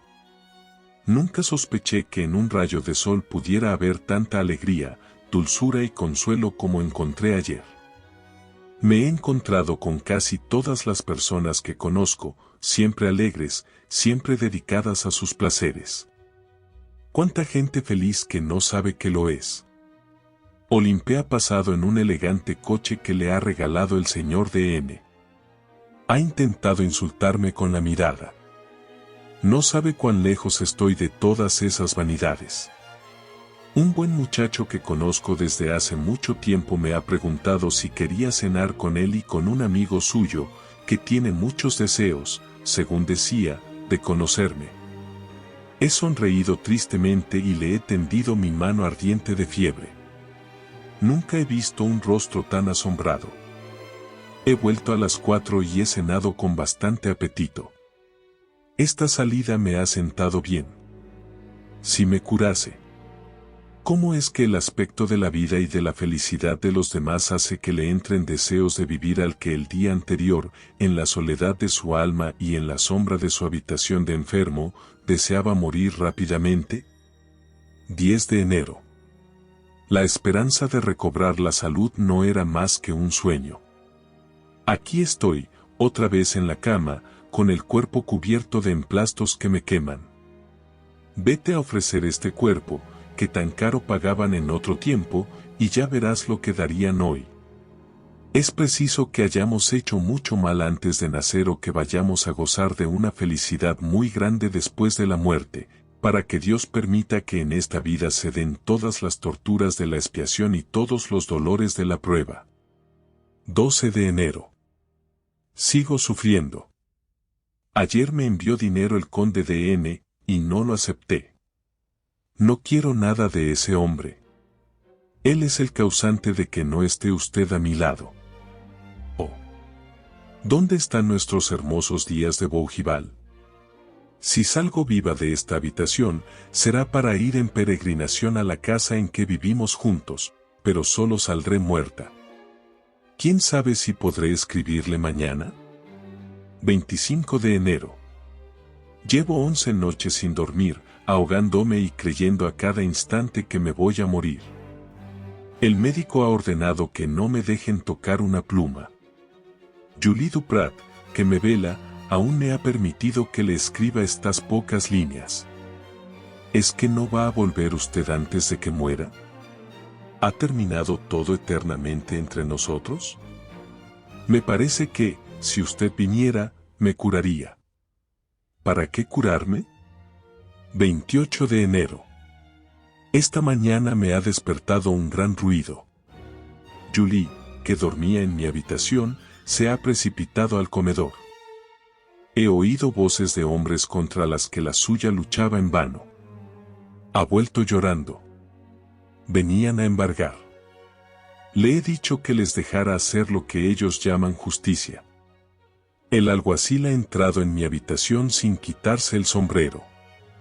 Ha abierto los cajones, ha tomado nota de todo lo que ha visto, y no ha parecido darse cuenta de que había una moribunda en la cama que, afortunadamente, la caridad de la ley me deja. Al marcharse ha consentido en decirme que podía interponer recurso antes de 9 días, pero ha dejado un vigilante. Dios mío, ¿qué va a hacer de mí? Esta escena me ha puesto más enferma aún. Prudence quería pedir dinero al amigo de su padre, pero me he opuesto. He recibido su carta esta mañana. La necesitaba. ¿Le llegará a tiempo mi contestación? ¿Volverá a verme? ¿Es este un día feliz que me hace olvidar todos los que he pasado desde hace 6 semanas? Me parece que estoy mejor, a pesar del sentimiento de tristeza bajo cuya impresión le he contestado. Al fin y al cabo no vamos a ser siempre desgraciados. Cuando pienso que puede ocurrir que no me muera, que venga usted, que vuelva a ver la primavera, que me ame todavía y que volvamos a empezar nuestra vida del año pasado. ¡Qué loca estoy! Apenas si puedo sostener la pluma con que le escribo este insensato sueño de mi corazón. Pase lo que pase, yo lo quería de verdad, Armand, y habría muerto ya hace mucho tiempo si no me asistiera el recuerdo de ese amor y una especie de vaga esperanza de volver a verlo a mi lado. 4 de febrero. Ha vuelto el conde de G. Su amante lo ha engañado. Está muy triste, la quería mucho. Ha venido a contármelo todo. Al pobre muchacho le va bastante mal en sus negocios, lo que no le ha impedido pagar al alguacil y despedir al vigilante. Le he hablado de usted y me ha prometido hablarle de mí. Como olvidaba yo en esos momentos que había sido su amante y como intentaba él también hacérmelo olvidar. Tiene buen corazón. El duque mandó a preguntar por mí ayer y ha venido esta mañana. No sé qué le puede hacer vivir aún a ese anciano. Se ha quedado 3 horas conmigo y no me habrá dicho 20 palabras. 2 gruesas lágrimas han caído de sus ojos cuando me ha visto tan pálida. Sin duda le hacía llorar el recuerdo de la muerte de su hija. La habrá visto morir 2 veces. Tiene la espalda encorvada, su cabeza se inclina hacia el suelo, le cuelga el labio, su mirada está apagada. La edad y el dolor cargan su doble peso sobre su cuerpo agotado. No me ha hecho un reproche. Incluso se diría que se alegraba secretamente de los estragos que ha causado en mí la enfermedad. Parecía orgulloso de estar de pie, cuando yo, joven aún, estaba aplastada por el sufrimiento. Ha vuelto el mal tiempo. Nadie viene a verme. Julie vela a mi lado todo lo que puede. Prudence, a quien ya no puedo dar tanto dinero como otras veces, comienza a pretextar asuntos para alejarse. Ahora que estoy al borde de la muerte, a pesar de lo que me dicen los médicos, pues tengo varios, lo que prueba que la enfermedad se agrava, casi siento haber escuchado a su padre, de haber sabido que no quitaría más que 1 año a su porvenir, no habría resistido al deseo de pasarlo con usted, y al menos moriría teniendo la mano de un amigo. Claro que, si hubiéramos vivido juntos ese año, no habría muerto tan pronto. Hágase la voluntad de Dios. 5 de febrero. Oh, Armand, venga, venga, sufro horriblemente. Dios mío, voy a morir. Ayer estaba tan triste, que quise pasar fuera de mi casa la noche, que prometía ser tan larga como la del día anterior. El duque vino por la mañana. Me parece que la vista de ese anciano olvidado por la muerte me hace morir más deprisa. A pesar de la fiebre ardiente que me abrazaba, pedí que me vistieran y me llevaran al vaudeville. Julie me puso colorete, porque si no habría parecido un cadáver. Fui al palco donde le di nuestra primera cita. Todo el tiempo tuve los ojos clavados en la butaca que ocupaba usted aquel día, y que ayer ocupaba un paleto que reía ruidosamente de todas las estupideces que decían los actores. Me llevaron a casa medio muerta. He estado tosiendo y escupiendo sangre toda la noche. Hoy no puedo hablar y apenas si puedo mover los brazos. Dios mío, voy a morir. Lo esperaba, pero no puedo hacerme a la idea de tener que sufrir más de lo que sufro, y sí. A partir de esta palabra los pocos caracteres que Marguerite había intentado trazar resultaban legibles, y fue Julie Duprat quien continuó. 18 de febrero. Señor Armand. Desde el día en que Marguerite se empeñó en ir al teatro, cada vez se puso peor. Perdió la voz por completo y luego el uso de los miembros. Es imposible decir lo que sufre nuestra pobre amiga. No estoy acostumbrada a esta clase de emociones y tengo continuos temores. ¿Cuánto me gustaría que estuviese usted a nuestro lado? Delira casi siempre, pero, delirante o lúcida, siempre pronuncia su nombre en cuanto llega a poder decir una palabra. El médico me ha dicho que no durará mucho. Desde que se ha puesto tan mala, el viejo duque no ha vuelto. Ha dicho al doctor que este espectáculo le dolía demasiado. La señora Duvernoy no se porta bien. Esa mujer, que creía que iba a sacar más dinero de Marguerite, a cuyas expensas vivía casi completamente, ha adquirido compromisos que no puede mantener y, al ver que su vecina ya no le sirve de nada, ni siquiera viene a verla. Todo el mundo la abandona. El señor de G, acosado por sus deudas, se ha visto obligado a volverse a Londres. Al marcharse nos ha enviado algún dinero, ha hecho lo que ha podido, pero han venido otra vez a embargar, y los acreedores están esperando a que se muera para realizar la subasta. He intentado agotar mis últimos recursos para impedir todos estos embargos, pero el alguacil me ha dicho que era inútil, y que aún quedaban otros juicios pendientes de ejecución. Puesto que va a morir, más vale abandonarlo todo que salvarlo para su familia, a quien ella no ha querido ver y que nunca la quiso. No puede usted imaginarse en medio de qué miseria dorada se muere la pobre chica. Ayer no teníamos absolutamente nada de dinero. Cubiertos, joyas, cachemiras, todo está empeñado, el resto está vendido o embargado. Marguerite aún tiene conciencia de lo que pasa a su alrededor y sufre en su cuerpo, en su espíritu y en su corazón. Gruesas lágrimas corren por sus mejillas, tan enflaquecidas y tan pálidas, que, si usted pudiera verla, no reconocería el rostro de la que tanto lo amó. Me ha hecho prometer que le escriba cuando ella ya no pueda, y estoy escribiéndole delante de ella. Dirige sus ojos hacia mí, pero no me ve, su mirada está ya velada por la muerte cercana. Sin embargo, sonríe, y estoy segura de que todo su pensamiento y toda su alma están puestos en usted. Cada vez que alguien abre la puerta sus ojos se iluminan y siempre cree que va a entrar usted. Luego, cuando ve que no es usted, su rostro recobra su dolorida expresión, queda bañado en un sudor frío, y sus pómulos se tiñen de púrpura. 19 de febrero, 12 de la noche. Qué triste día el de hoy, mi pobre señor Armand. Esta mañana Marguerite se ahogaba, el médico le ha hecho una sangría, y ha recobrado un poco la voz.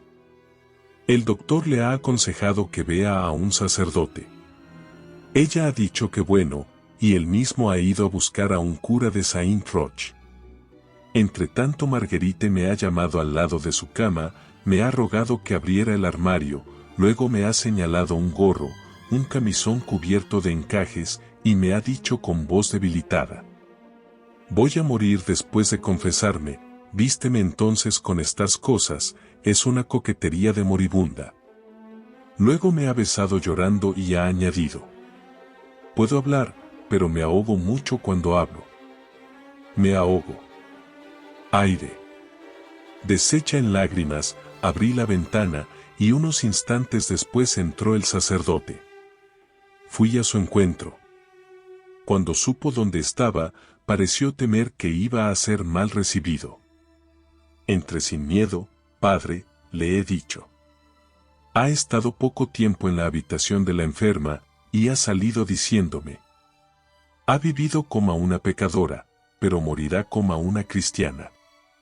Unos instantes después ha vuelto acompañado de un monaguillo que llevaba un crucifijo, y de un sacristán que iba delante tocando la campanilla, para anunciar que Dios venía a casa de la moribunda. Han entrado los tres en este dormitorio, donde en otro tiempo resonaron tantas palabras extrañas, y que en aquella hora solo era un tabernáculo sagrado. He caído de rodillas. No sé cuánto tiempo durará la impresión que me ha producido este espectáculo, pero creo que, hasta que yo llegue al mismo momento, no habrá cosa humana que pueda impresionarme tanto. El sacerdote ungió con los santos óleos los pies, las manos y la frente de la moribunda, recitó una breve oración, y Marguerite se encontró preparada para ir al cielo, donde irá sin duda, si Dios ha visto las pruebas de su vida y la santidad de su muerte. Desde entonces no ha dicho una palabra ni ha hecho un movimiento. 20 veces la hubiera creído muerta, de no haber oído el esfuerzo de su respiración. 20 de febrero, 5 de la tarde. Todo ha terminado. Marguerite ha entrado en agonía esta noche alrededor de las 2. Nunca un mártir ha sufrido semejantes tormentos, a juzgar por los gritos que daba. 2 o 3 veces se ha incorporado del todo sobre su lecho, como si quisiera agarrar la vida que se remontaba hacia Dios. 2 o 3 veces también ha pronunciado el nombre de usted, luego se ha callado y ha vuelto a caer agotada en la cama. Lágrimas silenciosas brotaban de sus ojos, y ha muerto. Me he acercado entonces a ella, la he llamado y, como no respondía, le he cerrado los ojos y la he besado en la frente. Pobre querida Marguerite. Me hubiera gustado ser una santa, para que ese beso la encomendara a Dios. Luego la he vestido como me había pedido que lo hiciera, he ido a buscar un sacerdote a Saint-Roch, he encendido 2 velas por ella y he rezado durante 1 hora en la iglesia. He dado a los pobres dinero que era de ella. No entiendo mucho de religión, pero pienso que Dios reconocerá que mis lágrimas eran verdaderas, mi oración fervorosa, mi limosna sincera, y que tendrá piedad de ella, que, habiendo muerto joven y bella, no me ha tenido más que a mí para cerrarle los ojos y amortajarla. 22 de febrero. Hoy ha sido el entierro. Han venido a la iglesia muchas amigas de Marguerite. Algunas lloraban sinceramente. Cuando el cortejo ha tomado el camino de Montmartre, solo 2 hombres iban detrás, el conde de G, que ha venido expresamente de Londres, y el duque, que andaba sostenido por 2 criados. Le escribo todos estos detalles desde su casa, en medio de mis lágrimas y ante la lámpara que arde tristemente al lado de una cena que no toco como puede usted imaginar, pero que Nanine ha mandado hacer, pues llevo sin probar bocado más de 24 horas. Mi vida no podrá conservar durante mucho tiempo estas tristes impresiones, pues mi vida no me pertenece más de lo que pertenecía la suya a Marguerite. Por eso le doy todos estos detalles en los mismos lugares donde han sucedido, por temor a no poder contárselos con toda su triste exactitud, si pasa mucho tiempo entre ellos y su regreso. Capítulo 27. ¿Lo ha leído?, me dijo Armand cuando terminé la lectura del manuscrito. Comprendo lo que ha debido de sufrir usted, amigo mío, si todo lo que he leído es cierto. Mi padre me lo ha confirmado en una carta. Charlamos aún un rato sobre el triste destino que acababa de cumplirse, y volví a mi casa a descansar un poco. Armand, siempre triste, pero un poco aliviado por el relato de esta historia, se restableció rápidamente, y fuimos juntos a visitar a Prudence y a Julie Duprat. Prudence acababa de quebrar. Nos dijo que era Marguerite la causante, que, durante su enfermedad, le había prestado mucho dinero, por el que había firmado pagarés que luego no pudo pagar, pues Marguerite se murió sin devolvérselo y sin haberle dado recibos con los que hubiera podido presentarse como acreedora. Con ayuda de esa fábula, que la señora Duvernoy contaba por todas partes para justificar sus malos negocios, le sacó un billete de 1000 francos a Armand, que no lo creyó, pero que prefirió dar a entender que lo creía, de tanto respeto como tenía por todo lo que estaba relacionado con su amante. Luego llegamos a casa de Julie Duprat, que nos contó los tristes acontecimientos de que había sido testigo, derramando lágrimas sinceras ante el recuerdo de su amiga. Finalmente fuimos a la tumba de Marguerite, sobre la que los primeros rayos del sol de abril hacían brotar las primeras hojas. Le quedaba a Armand por cumplir el último deber, ir a reunirse con su padre. Quiso también que lo acompañase. Llegamos a C, donde vi que el señor Duval era tal como me lo había imaginado por el retrato que de él me hizo su hijo, alto, digno, afable. Acogió a Armand con lágrimas de felicidad y me estrechó afectuosamente la mano. Pronto me di cuenta de que el sentimiento paternal dominaba en el recaudador sobre todos lo demás. Su hija, llamada Blanche, tenía esa transparencia de los ojos en la mirada, esa serenidad de la boca que demuestran que el alma solo concibe santos pensamientos y los labios solo dicen palabras piadosas. La casta joven sonreía ante el regreso de su hermano sin saber que lejos de ella una cortesana había sacrificado su felicidad ante la sola invocación de su nombre. Me quedé algún tiempo con aquella venturosa familia dedicada por entero al que les traía la convalecencia de su corazón. Volví a París, donde escribí esta historia tal como me la contaron. No tiene más que un mérito, que quizá le será discutido, el de ser verdadera.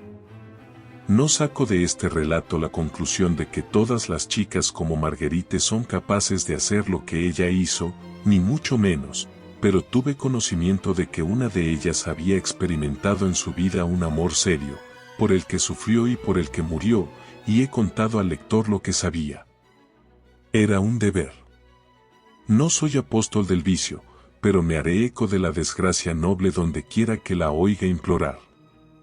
La historia de Marguerite es una excepción, lo repito, pero, si hubiera sido algo habitual, no habría merecido la pena escribirla.